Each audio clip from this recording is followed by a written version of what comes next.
Hi, Hamish Conway here from Sell Global, and obviously in Sydney here, and with that amazing backdrop. And what I wanted to talk about was a short history of Amazon Australia. So it was back in 2018, so a little over 6 years ago, or maybe the end of 2017, but basically 2018 when things kicked in. And it was a very soft launch, very quiet, and I think very deliberately so. There was a lot of hype in the market. People had big expectations that it would really, take off. But I think Amazon had their own game plan and around how they were going to play it. And so what they did early on to build out the catalogue, that was their main mission. That's what people were being rewarded for. Is they went to every distributor and they just said, "Give us 5 of everything, just everything. We just want to have." Where they had a catalogue number they needed to hit. Don't know exactly what that was, but expect millions. Right, the US catalogue is about half a billion SKUs. Anyway, so that was their focus, and there's 2 ways to sell on Amazon. First of all, you've got as a vendor relationship, and then the second way is you've got as a third-party seller.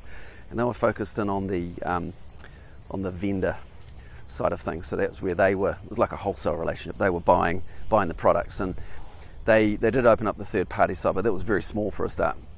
And only 5%, 95%. And to give you a bit of a sense, like in America at the moment, the balance of third party versus vendor is about a third vendor and the rest the marketplace. And for third party sellers, who we list and you set the price and the inventory levels you want.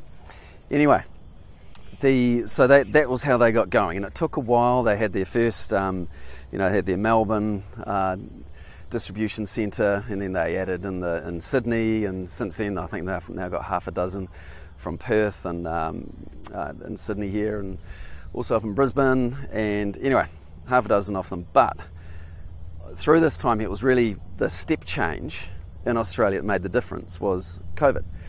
And this is where people, there was a big step up, and obviously toilet paper and other categories like that. But people then started to go, well, hey, if I can buy that, what else can I buy on the platform? And then Prime membership started to increase, and this is where people get free shipping. They get their TV and games and music and other benefits like that. So that was, it's their flywheel, right? They go, we've got the offers here. And then they have the best offer in the world in terms of that free shipping and the killer offer. And then once people, once the numbers build up, then they can go to more suppliers and get more stock. And then they manage to negotiate on prices. And so anyway, so it's gained momentum, but it was really that COVID where it just stepped up big time. And now the numbers for 2023, as I do this, haven't come out yet for Australia specifically. In 2022, they'd had a 46% increase in sales from the prior year. This year I suspect it more to be like 25 to 30%, still the fastest growing retailer in Australia.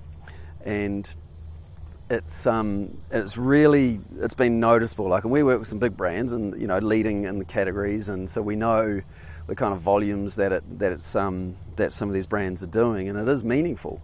Now, this is for everyone we're talking with, it's their fastest growing channel, and almost to a degree where people don't want it to get too big. And, because the way Amazon plays in terms of the vendor side is actually not that great, to be fair. They don't accept price increases, and they've got their weird internal setup in terms of how they split out different divisions from the Prime. The money there doesn't necessarily go to vendor, and so they've got their margins, advertising's different again, and third party's different again. So sometimes the right hand isn't talking to the left hand. So it can be a bit frustrating as a vendor on Amazon Australia.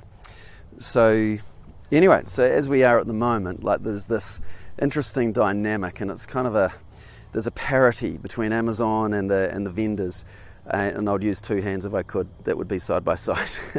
So there's this parity where Amazon still needs these vendors, and the vendors are finding out, this is actually quite a good channel in terms of volumes, and it's not always the most profitable at all, but there's still this ability for the vendors to step away and go, well, no, if you're going to play like that, we'll step away. So there's this kind of tension at the moment that I hope stays, because in the US at least anyway, Amazon is such a powerhouse that it is a bit tough for vendors, and not all of them want to actually work with Amazon there. So anyway, but as we're in 2024, really looking forward to seeing these results come out soon. But that's kind of the short history. And so this split now between vendor and third party, I don't know it exactly, but let's say it'll be 75 to 80% vendor and 25-30% third party, and that gap will only get bigger and bigger. And so actually an option for brands is, if they're not liking being a vendor, they can switch to being a third party. Again, vendor doesn't like that, but that's an option. But we'll see more and more of that as people want to get control of their brand and control of their price. And for brands and distributors of brands, it is so important. I mean, you cannot ignore this now, but we're still seeing brand presences that are terrible. They need so much work. Advertising not even being done. Is actually, Amazon ads will be, if you're a product-based business, is the best way to acquire new customers and to build your brand awareness.